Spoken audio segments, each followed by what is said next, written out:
since the Bhopal gas tragedy. Poisonous gas leaked from a pesticide plant, spreading rapidly across the city.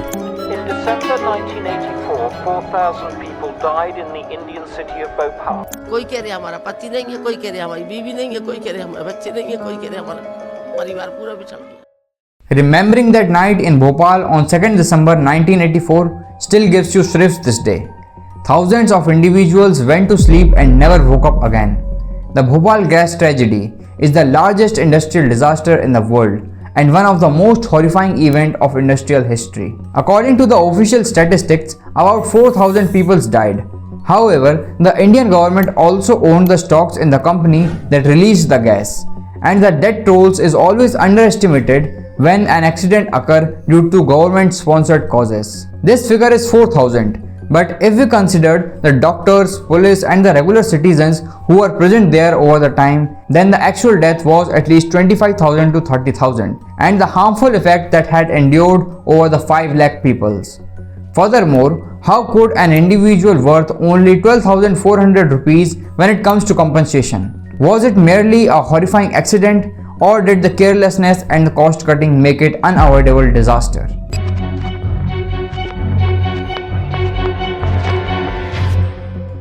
The name of the company from which this dangerous gas leaked is Union Carbide India Limited. This company is more than 100 years old, and if you don't hear the name of this company, then you must hear the name of the product that this company made. Eveready is one of its most popular products, and this company also manufactures the rocket fuels. Its parent company is Union Carbide Corporation, which is an American company. The name of its company changed in 1994 and kept as Eveready Industries because this company is already been branded as the Bhopal Gas Tragedy case. This company was established in Bhopal in 1969. Union Carbide Corporation holds 50.9% shares of this company, and remaining 49.1% shares was held by Indian government, Indian banks and Indian investors.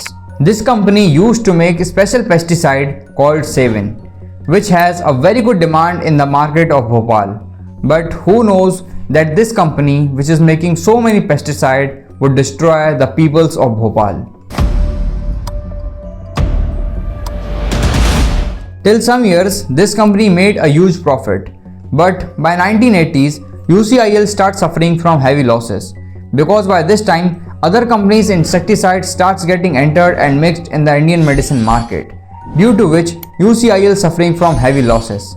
Before 1980, Union Carbide used to import methyl isocyanate, but due to heavy losses, the company decided that now we will manufacture and store this liquid by ourselves.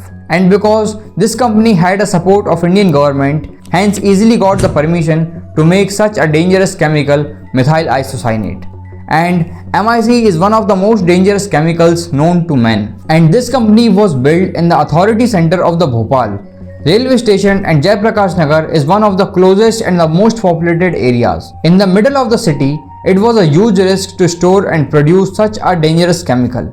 But this risk was taken, and it was like a bomb in the middle of the city. And one day, this bomb exploded. Actually, the other companies whose pesticides were available in the market at the lesser price than Sevin were generating more profit as compared to Sevin, due to which Sevin had to reduce its prices, for which they did cost cutting. Workforce was reduced, underqualified workers and laborers were hired, safety precautions were ignored, and no attention was paid to the maintenance. Manufacturing plant was allowed to run as it is, which would turn into a major incident in future. MIC liquid was stored underground in 3 large containers, and on the top there was a thick layer of concrete. One thing to note here is MIC reacts very dangerously with water, and one day the water went into the container where the MIC is stored. If the water does not went into the container of MIC, such a big incident never happens. On the night of 2nd December at 9 PM, the workers were doing routine maintenance work in the company. At that time, the pipes of the chemical processing units were clogged and the water pressure was applied to correct them. But the chemical processing unit and the tanks where the MIC is stored was connected through jumper line, and there was no slip blind in the jumper line. Slip blind is a tool due to which the water of the pipe stops flowing to other side, and it was not used by the company. Cost cutting was the reason behind the absence of slip blind. and because the slip blind was not connected to the jumper line, this water went into the container where MIC is stored. At that time in Union Carbide, there were 3 containers where MIC is stored: E610, E611 and E619. E619 kept empty for emergency, and the remaining 2 containers were allowed to fill only 50% due to safety measures. But on that day, these containers were filled up to 75%, and because the remaining 50% was nitrogen, but at that time only 25% nitrogen was present.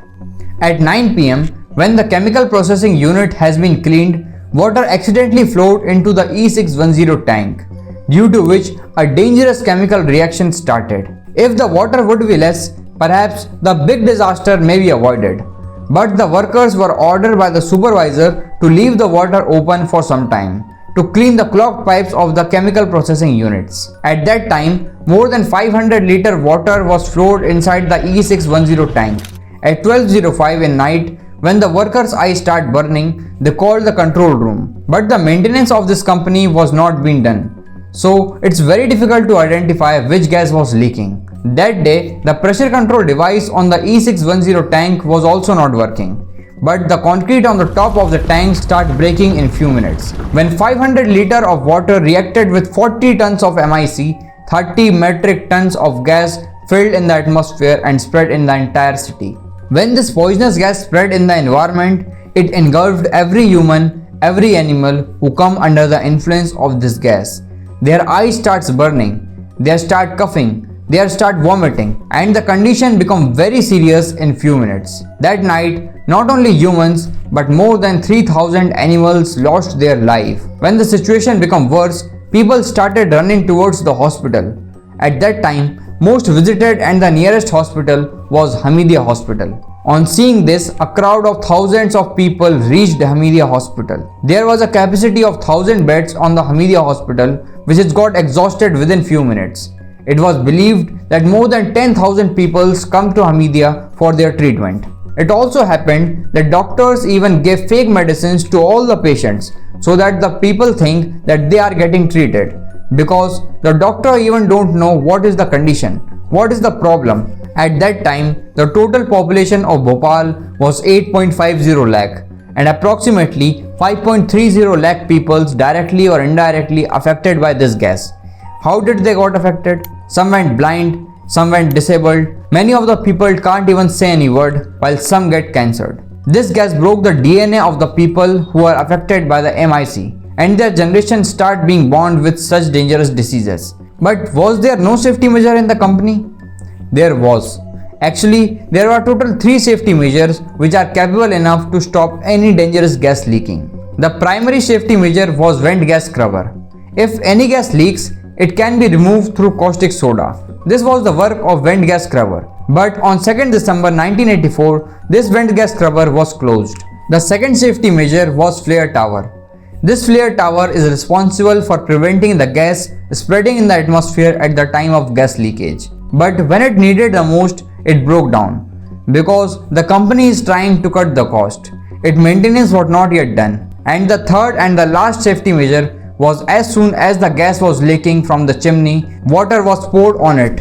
When the methyl isocyanate is in the liquid form, it reacts with water very dangerously.